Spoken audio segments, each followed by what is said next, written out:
Yeah, 1985, I had not a clue that I would wind up going to jail. We wound up over some friend's house. My brother wanted to use the restroom. I had no clue he had a weapon on him. I was walking out the door, and all of a sudden I heard gunshots, pop, pop, pop. And I realized that my brother had somehow shot this guy. Little did I know that I'm gonna wind up in jail for this.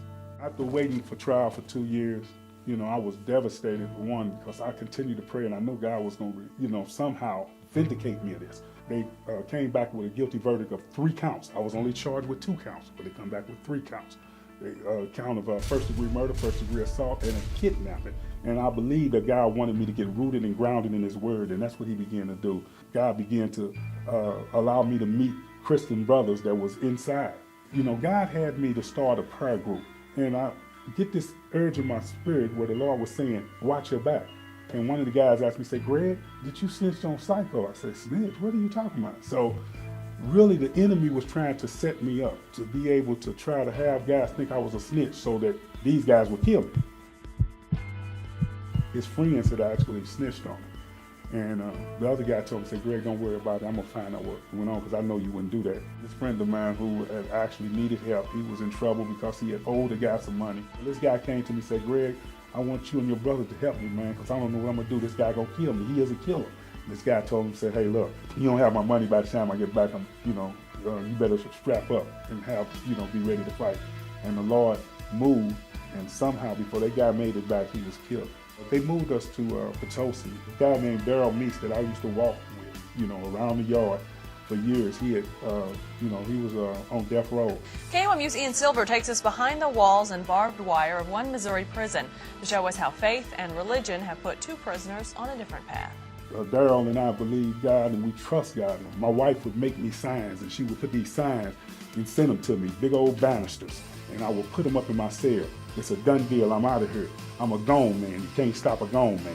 The guys would laugh at us and say, oh, these guys lost their mind. How they gone? They stuck there in prison like we are. The Pope just so happened to be coming in St. Louis, and that day they was planning on executing Daryl. Pope walked up to the governor and told the governor, say, hey, don't execute that guy. And the governor said it was like an epiphany, and he refused to execute. He gave him a stay of execution. And a little girl, 8 years old, she was a Christian, her name was Christy Beth. I'll never forget it. She told my wife, so I see Greg being released, and he gonna come out of prison. It's got something to do with 5. At that particular time, I had no idea. 5 is the prophetic number for grace. I'm sitting in the lunchroom 2 days before the governor made a decision, and it was 5 geese that flew up over the kitchen dining room.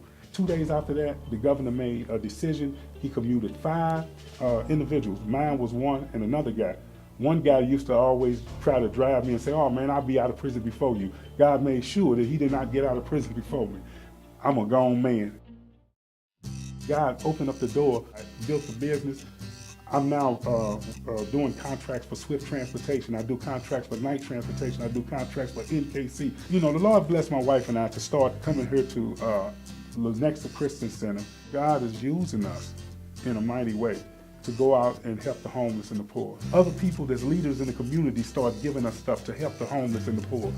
The Connect Group has allowed us to go into the community and lead people to a growing relationship with Christ. It's also have helped us to be able to connect with other people that's in the churches, and that's what we're doing. Connect Group is not only about reaching the people that's in the church, but it's about helping and reaching those people that's out in the community. I'm a grown man, and you could say the same thing. And I believe that